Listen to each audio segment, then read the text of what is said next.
Growing up, I never imagined my family would end up in shambles because of something so absurd. Yet here I am. My sister, let's call her Stella, and I were always close. Stella is 3 years older than me and has always been the one everyone admired in our family. She was smart, charming, and ambitious. I, on the other hand, was more content to stay in the background. Despite our differences, we got along well, or so I thought. About 5 years ago, Stella married Jason, her college sweetheart. Jason was the kind of guy who made everyone feel at ease.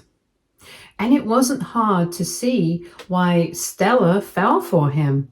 He had a good job, treated her well, and fit seamlessly into our family. I got along with him just fine, though we weren't particularly close.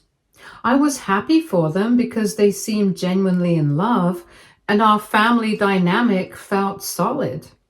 Fast forward to last year, and Stella and Jason announced they were expecting their first child. Everyone was overjoyed, my parents especially. They've always been traditional and family oriented, so the idea of becoming grandparents lit them up. The announcement came during a small family dinner at my parents' house, and the atmosphere was warm and celebratory. My mom immediately started talking about baby names and nursery colors, and my dad poured everyone an extra glass of wine, except Stella, of course, to toast the news. I was thrilled for them too, even though I sometimes felt a pang of jealousy at how easily Stella seemed to have everything fall into place. I kept those feelings to myself though, because I truly loved my sister and wanted to support her. But as it turned out, the cracks in this perfect picture were about to widen in ways I never could have anticipated. Towards the end of that dinner, after dessert and a few more glasses of wine for the others, Jason stood up looking visibly shaken. I thought maybe he was feeling overwhelmed about becoming a dad or was about to give an emotional toast about the baby. Instead, he dropped a bomb that shattered everything. With all the seriousness in the world, Jason said he'd made a huge mistake marrying Stella. My heart stopped, and the room went so silent you could hear the clock ticking. He followed that up with the bombshell. He said he'd been in love with me all along but hadn't realized it until recently. The room went completely silent. I felt like I had been punched in the stomach.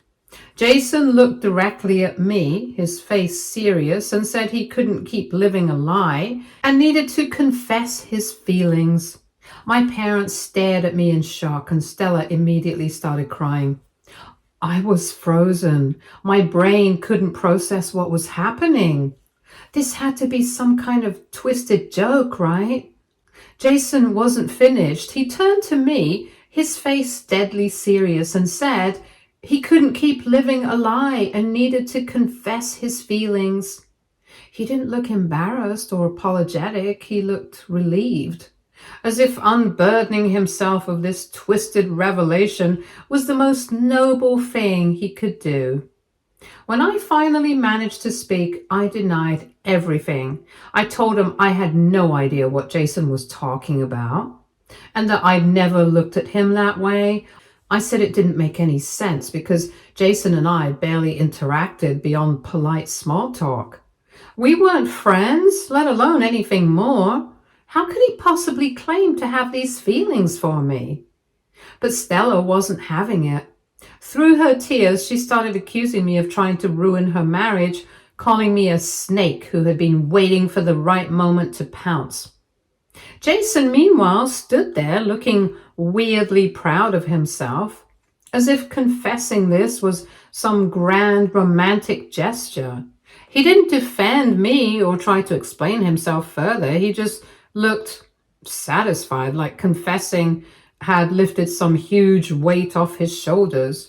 My parents stayed quiet during the whole scene, which in some ways was worse than Stella's outburst. My dad finally broke the silence by saying, in a low and measured voice, that I should leave so Stella and Jason could work through this without any distractions. He didn't even look at me when he said it. My mom, who normally steps in to mediate any family conflict, didn't say a word. She avoided my eyes completely and focused instead on comforting Stella as she sobbed into her hands. Over the next few days, things only got worse. Stella blocked me on all social media and refused to answer my calls or texts. My parents wouldn't return my calls either, and mutual family friends started acting distant. The message was clear. I was the black sheep now. My only lifeline was my best friend, who believed me without hesitation and tried to help me make sense of everything. A couple of weeks later, I decided I couldn't stay in town anymore. The whispers, the judgmental glances, and the feeling of being utterly alone were too much. I packed up my things and moved a few hours away to a smaller city where no one knew me. It wasn't easy. Starting over while dealing with the emotional fallout of being ostracized by your own family is an experience I wouldn't wish on anyone. Months went by and I tried to rebuild my life. I got a new job, made some friends, and started therapy to work through the lingering trauma. Occasionally, I'd hear updates about Stella and Jason through mutual connections. They had their baby, a little boy, and from what I could gather, their life seemed to have returned to normal. I tried not to dwell on it, but it hurt to know that my family had so easily discarded me while embracing Jason, the man who had created this mess. Then, a few days ago, my mom called me out of the blue. I hadn't heard from her in months, so I was stunned. She was crying so hard I could barely understand her at first.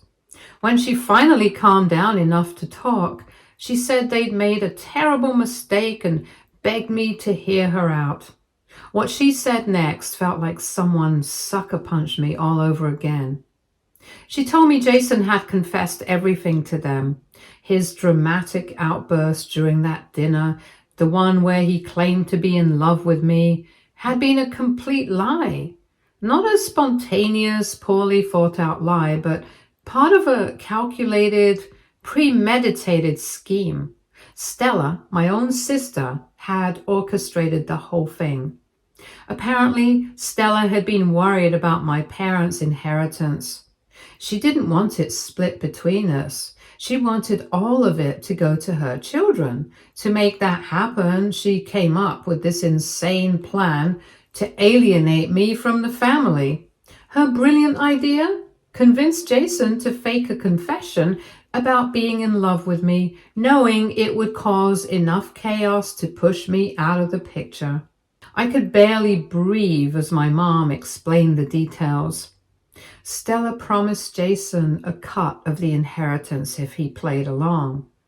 At first he agreed, probably thinking it wouldn't be that hard to pull off. But after their baby was born, the guilt started to eat at him. He couldn't handle living with the lie anymore, so he finally cracked and told my parents the truth. My mom was heartbroken, and I could hear it in her voice. She kept apologizing, saying they should have questioned Stella's story from the beginning instead of blindly believing her. She admitted they'd failed me by not even giving me the benefit of the doubt. My dad didn't say much, but I could hear him in the background.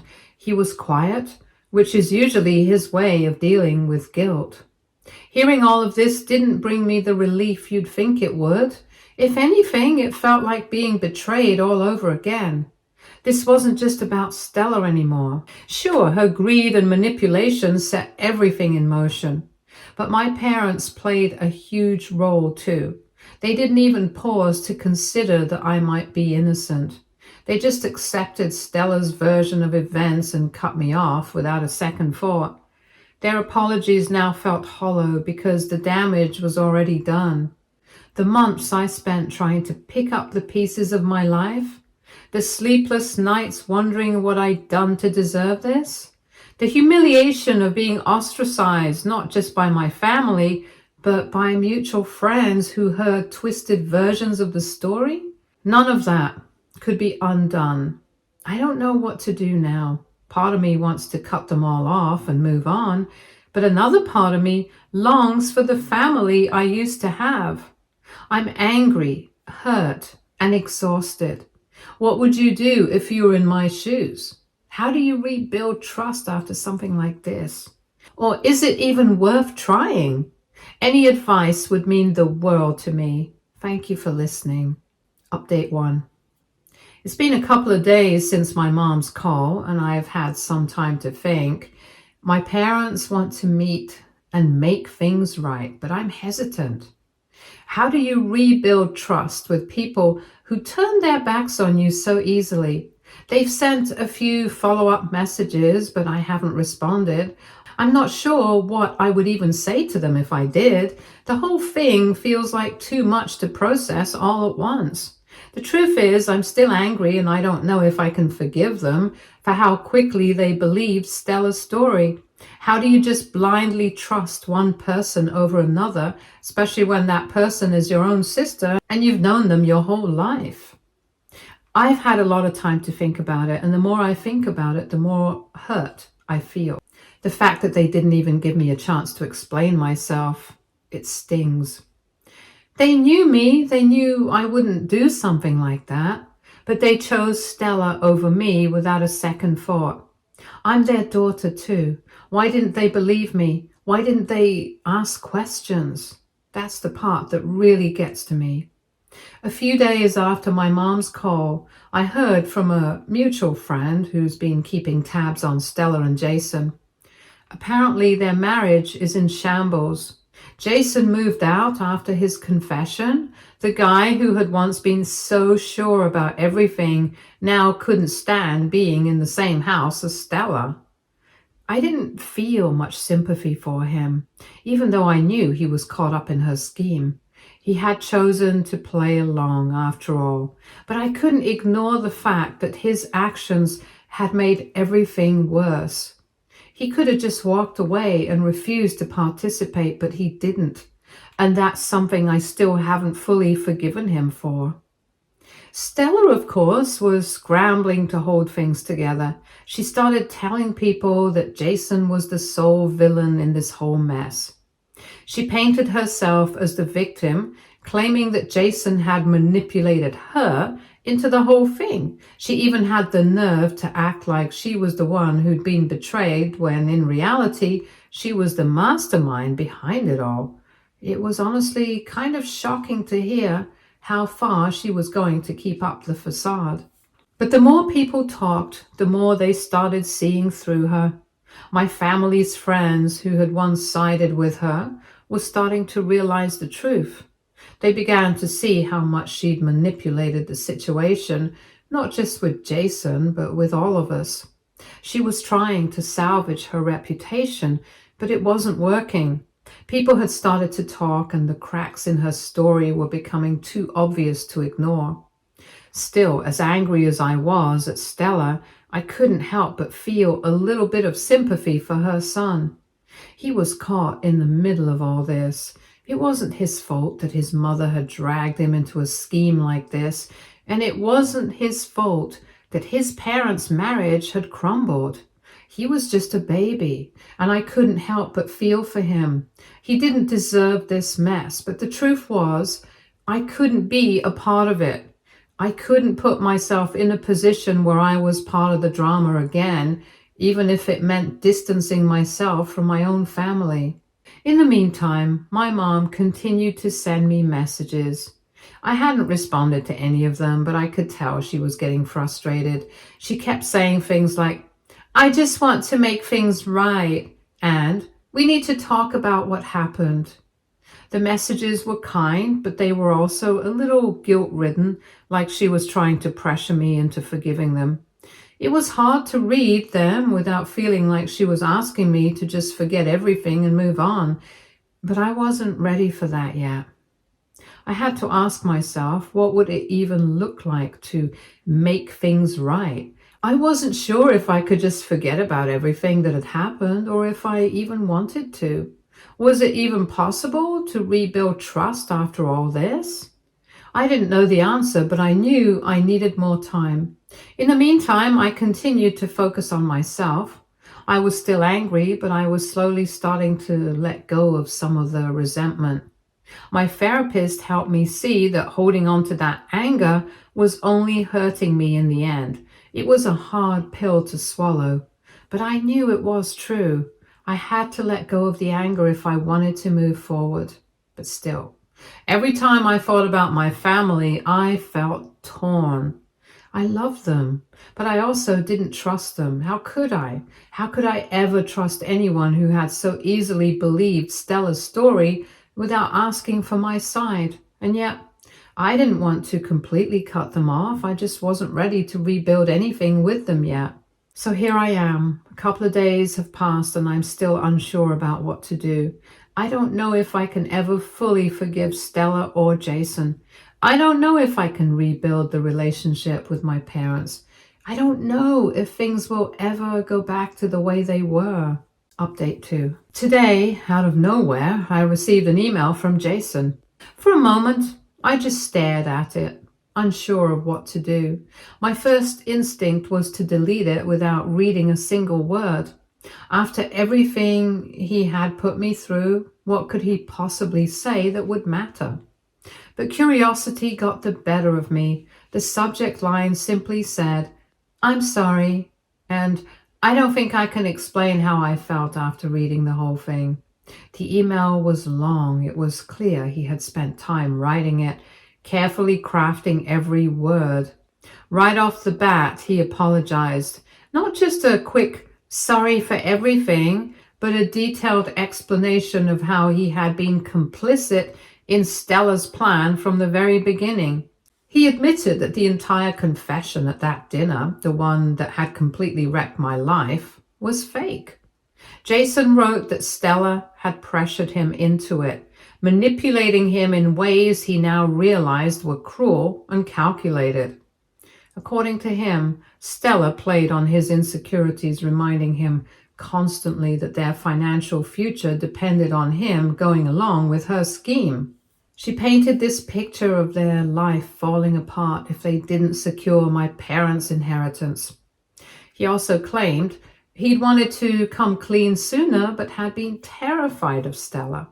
He wrote about how she was controlling, how she had a way of making him feel small and trapped. He admitted that agreeing to her plan was a mistake, and that he'd been a coward for going along with it. At the end of the email, he said he'd filed for divorce and was planning to fight for custody of their son. He claimed he wanted to make things right and asked for my forgiveness. Reading his letter was cathartic in a way. It was validation that I wasn't crazy, that I hadn't imagined everything. But it was also infuriating. His apology didn't change the fact that he had actively participated in ruining my life. He might have been manipulated by Stella, but he wasn't blameless. He could have refused. He could have stopped it before it ever got this far. Instead, he made a choice that destroyed my relationship with my family and left me completely alone for months. And now he wanted forgiveness. An email doesn't erase the damage. It doesn't undo the humiliation, the loneliness, or the constant second guessing I've had to deal with. At the same time, though, I couldn't deny feeling a small sense of relief. The truth was finally out. It didn't fix everything, but at least people were starting to see what really happened. My parents, on the other hand, have been more persistent than ever. They've been sending me messages daily asking for a chance to talk. My mom even left a voicemail, something she rarely does, pleading with me to let them meet me halfway. Literally and figuratively, she said they were willing to drive to a neutral location if it made me feel more comfortable. But I'm not ready. I don't know if I'll ever be ready. How do you face people who turn their backs on you without hesitation? Who didn't just doubt you, but completely abandon you when you needed them the most? Their sudden change of heart feels too little too late. The damage is already done, and I am still trying to pick up the pieces. To make things worse, a friend from my hometown called me last night with more updates about Stella. Apparently, she's in full meltdown mode. Word has gotten out about what really happened, and she's scrambling to do damage control. She's still trying to spin the narrative, claiming Jason is lying to cover his tracks and make her look bad. She's telling anyone who will listen that she's the real victim and that Jason is trying to ruin her life. But it's not working. People are finally starting to see through her, and the sympathy she once had is quickly disappearing. My friend told me that Stella even tried to call an emergency family meeting with my parents to get them back on her side, but it didn't go as planned. My dad, who's been mostly silent throughout this whole ordeal, apparently told her off. He said something along the lines of, "We've had enough of the lies," and walked out. Hearing that was oddly satisfying, but it also left me feeling more conflicted. My dad has always been the quiet one in our family, the one who avoids conflict at all costs. For him to stand up to Stella like that is huge. It makes me wonder if he's finally starting to see how much damage she's caused. But even if he is, I don't know if it changes anything for me. The betrayal cuts too deep. To make things even more complicated, I've started getting messages from some extended family members who've caught wind of the situation. Most of them are supportive, saying things like, "We're so sorry you went through this," or "We had no idea it was this bad." But a few are clearly trying to play peacemaker, urging me to forgive Stella and Jason for the sake of family unity. One cousin even had the audacity to suggest that I should consider Stella's desperation and how hard things must be for her as a new mom. She said something like, "Stella made a mistake, but she's still your sister and she needs your support right now." I didn't even bother responding. The nerve of some people. Stella's choices weren't about desperation. They were calculated, deliberate, and cruel. She didn't care about me or my feelings. She only cared about securing her own future, no matter the cost. As for Jason, I'm not sure how I feel about him filing for divorce and fighting for custody. On one hand, I think it's the right thing to do. Their relationship was toxic, and their son deserves better than being raised in a household full of lies and manipulation. On the other hand, I can't help but wonder if this is just another attempt to save face. Is he genuinely trying to do the right thing, or is he just looking for a way to absolve himself of guilt? In the back of my mind, I can't help but think about what happens next. My parents are clearly trying to repair our relationship, but I don't know if I'm ready to let them back into my life. And even if I do, what does that look like? Can I ever trust them again? Can I ever look at them the same way after everything that's happened? Stella is a lost cause as far as I'm concerned. There's no coming back from what she did. But Jason, I don't know. I don't think I can forgive him, but I also don't think I can hold on to this anger forever. It's exhausting, and I don't want to carry it with me for the rest of my life. So now I'm left with more questions than answers. Do I meet with my parents? Do I respond to Jason's email? Do I try to rebuild the pieces of my life that were shattered? Or do I leave it all behind and focus on starting fresh? I don't know. All I know is that this mess isn't over yet, and I'm not sure how to navigate it. If anyone's been in a similar situation, I could really use some advice. How do you move forward after something like this? How do you figure out who deserves a second chance and who doesn't? Any insight would be appreciated. Update 3. It's been a few more days, and after a lot of back and forth in my mind, I finally decided to meet with my parents. I chose a neutral spot, a small diner halfway between where I live now and my hometown. The drive there felt heavier than I expected, and by the time I arrived, my hands were trembling.